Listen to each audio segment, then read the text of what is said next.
स्वागत है।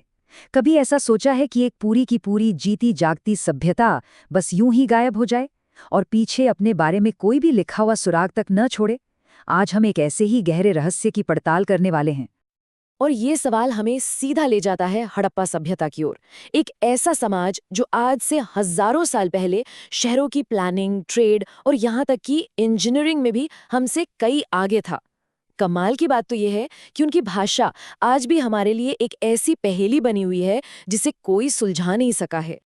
तो हमारी ये जो जांच है ना, वो यहीं से शुरू होती है, इस एक छोटी सी लेकिन बेहद खास चीज से। ये जो दिख रही है, ये सेलखड़ी नाम के एक मुलायम पत्थर से बनी हड़प्पाई मोहर है। इस पर जानवरों की तस्वीरें हैं और हाँ, वो रहस्यमयी लिपि भी है जिसे आज तक कोई नहीं पढ़ पाया। ये समझिए कि हमारे हाथ लगा सबसे बड़ा सुराग यही है। तो सवाल ये उठता है कि आखिर ये लोग थे कौन? आर्कियोलॉजिस्ट यानी पुरातत्वविद इन्हें हड़प्पा सभ्यता या सिंधु घाटी सभ्यता के नाम से जानते हैं। और देखिए, ये कोई मामूली सभ्यता नहीं थी। इसको ऐसे समझिए कि जिस समय मिस्र में पिरामिड्स बनाए जा रहे थे, उस समय यहाँ हमारे अपने क्षेत्र में एक विशाल शहरी साम्राज्य फल फूल रहा था। इस सभ्यता की कहानी बहुत बहुत पुरानी है।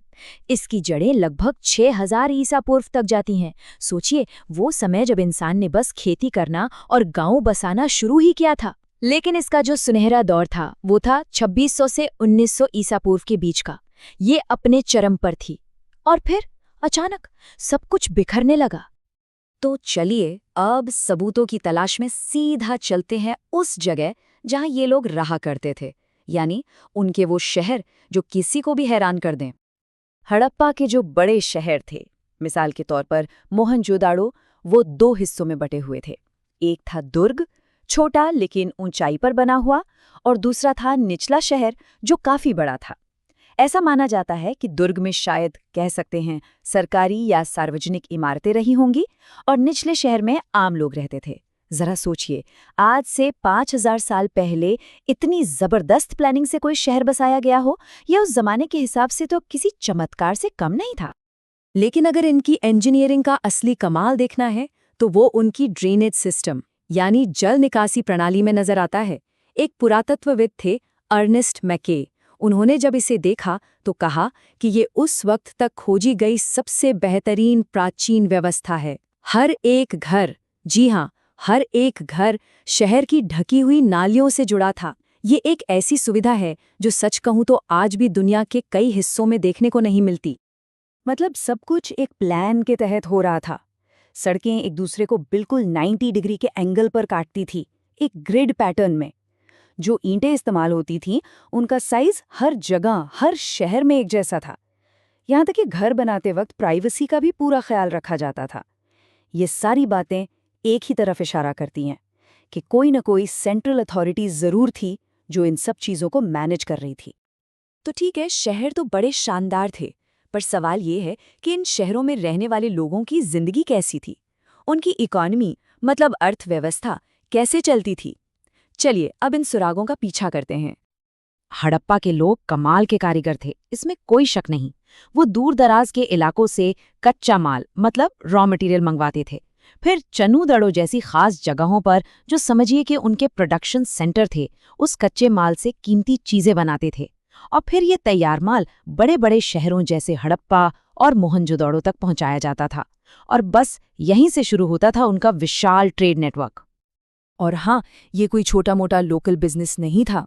ये लोग राजस्थान से तांबा, अफगानिस्तान से लाजवर्द मणि जैसा कीमती पत्थर और गुजरात से कार्नीलियन जैसे पत्थर मंगवाते थे। इतना ही नहीं, मेसोपोटामिया की पुरानी लिखावटों में मेलुहा नाम की एक जगह का जिक्र मिलता है, जहां से वो व्यापार करते थे। और ज्यादातर एक्सपर्ट्स का मानना है कि ये मेलुहा कोई और नहीं बल्कि हड़प्पाई इलाका ही था।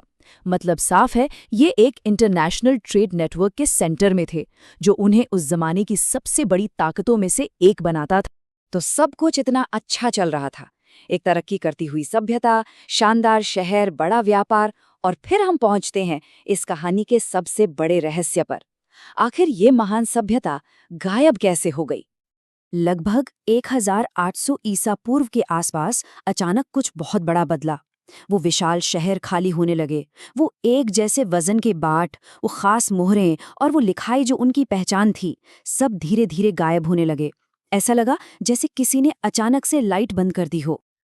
अब इसके पीछे कई थ्योरीज हैं।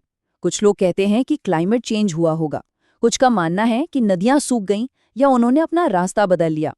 एक थ्योरी बाहरी हमले की भी थी, लेकिन उसके कोई खास सबूत नहीं मिले हैं।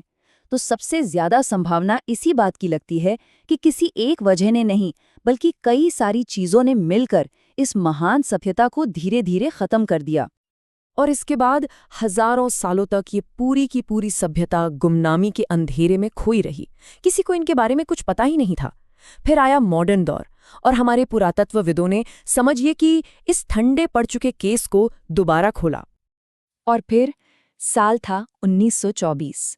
उस समय के आर्कियोलॉजिकल सर्वे ऑफ इंडिया के डायरेक्टर जनरल जॉन मार्शल ने दुनिया के सामने एक ऐसी घोषणा की जिसने इतिहास की किताबों को हमेशा के लिए बदल दिया। उन्होंने ऐलान किया कि सिंधु घाटी में एक पूरी की पूरी नई सभ्यता खोज ली गई है।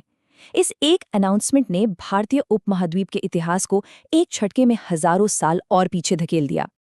इसके बाद कई दशकों तक हमारी जो भी जानकारी थी वो टूटी फूटी ईंटों और मिट्टी के बर्तनों से ही आती थी। लेकिन हाल ही में साइंस ने हमें एक ऐसा टूल दे दिया है जिससे हम सीधे उन लोगों के जेनेटिक कोड यानी डीएनए से उनकी कहानी जान सकते हैं। इस फील्ड को कहते हैं आर्कियोजेनेटिक्स। अगर सीधे साधे शब्दों में कहूं तो ये पुराने कंकालों से डीएनए निकालकर उनकी जांच करना है। ये एक तरह का फॉरेंसिक साइंस ही है, लेकिन अतीत के रहस्यों को सुलझाने के लिए।